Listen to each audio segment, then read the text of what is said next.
हमें अक्सर यही सिखाया जाता है कि वेद अपौरुषेय है,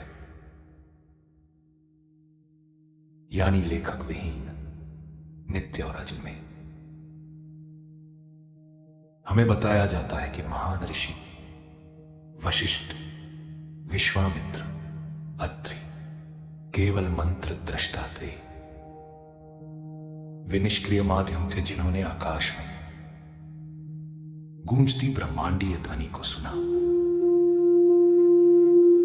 और उसे ज्यों का त्यों दोहरा दिया।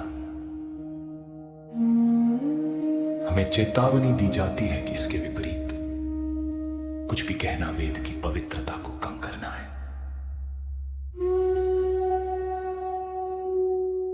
लेकिन मेरा एक प्रश्न है, क्या हमने कभी वास्तव में ऋषियों से पूछा है, यदि इस ग्रंथ को खोले, यदि आप वास्तव में ऋग्वेद को पढ़े तो आप पाएंगे कि ऋषि स्वयं को निष्क्रिय श्रोता नहीं बताते। वे यह नहीं कहते मैंने ये सुना, वे कहते हैं मैंने इसे बनाया है। वे मंत्र रचना को किसी रहस्यमयी प्राप्ति की तरह नहीं, बल्कि एक कुशल कारीगरी, श्रम और बुद्धि के कार्य के रूप में वर्णित करते हैं।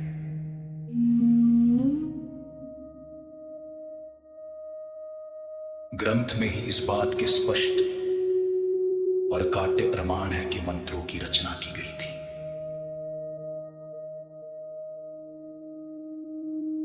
रथ के रूपक पर विचार करें। वैदिक काल में बड़े एक अत्यंत सम्मानित व्यक्ति होता था, एक तकनीशियन जो लकड़ी को अपनी इच्छा अनुसार ढाल देता था।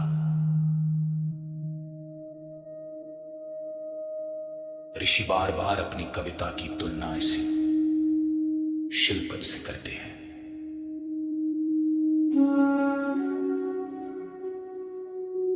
ऋग्वेद के मंडल 1 सूक्त 130 श्लोक 6 को देखें।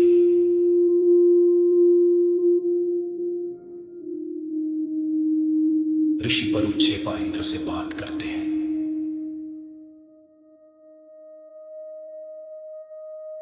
वे यह नहीं कहते मैंने ये भजन सुना।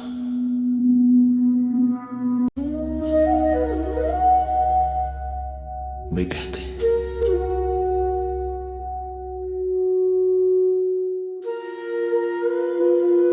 इमाते वाचम वसूयन्ताय वो रथन न धीर सपा अतक्षिषु।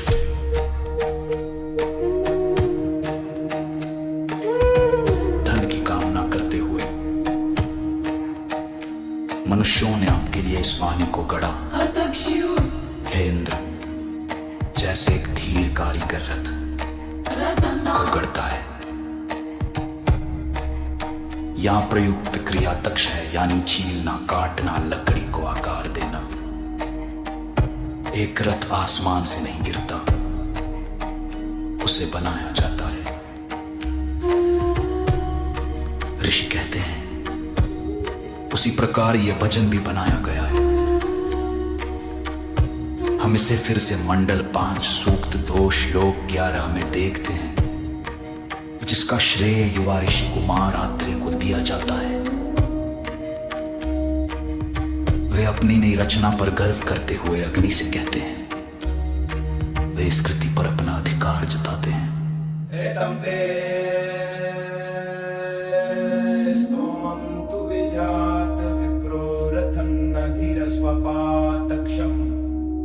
हे अग्नि, मुझ मेधावी कवि ने आपके लिए इस स्तोत्र को वैसे ही गढ़ा है जैसे एक कुशल कारीगर रथ निर्माण करता है।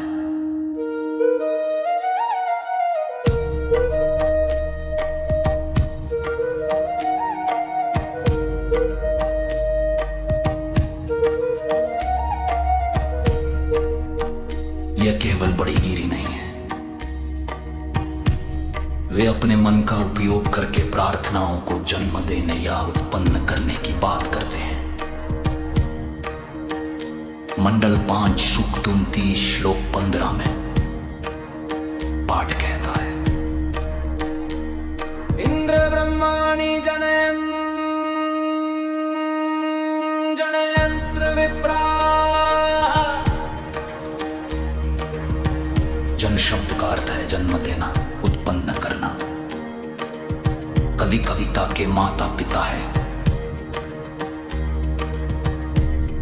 वे इस पर अपना स्वामित्व जताते हैं। इसके अलावा ऋषियों में नवीनता के विचार को लेकर गहरा आग्रह था। यदि वेद ध्वनि का एक शाश्वत और स्थिर खंड था, तो कोई भजन नया कैसे हो सकता है। फिर भी ऋषि लगातार देवताओं से कहते हैं कि वे कुछ ताजा और नया प्रस्तुत कर रहे हैं। मंडल 2 सूक्त 35 श्लोक 2 में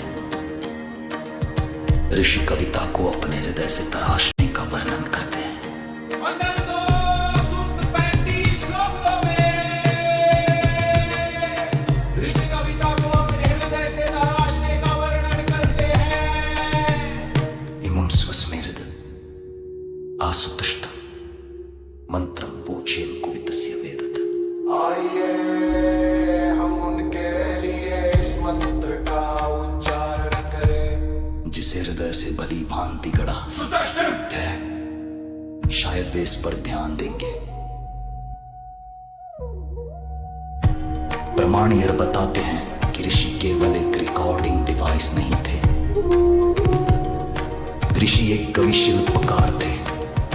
उन्होंने छंदों के साथ संघर्ष किया, उन्होंने सही उपमाओं की खोज की, उन्होंने शब्दों को वैसे ही जोड़ा जैसे घोड़ों को रथ से जोड़ा जाता है। उन्होंने अपने व्यक्तिगत इतिहास, अपने कुल की इच्छाओं और अपने विशिष्ट ऐतिहासिक संदर्भ को श्लोकों में पिरोया। तो आज ये हमें कहां खड़ा करता है?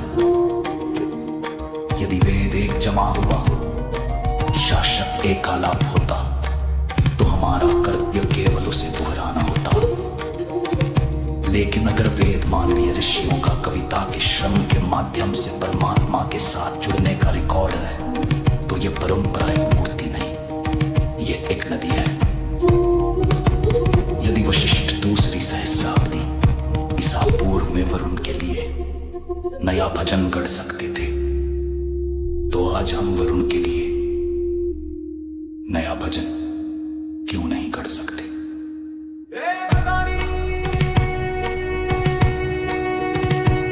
बदले हैं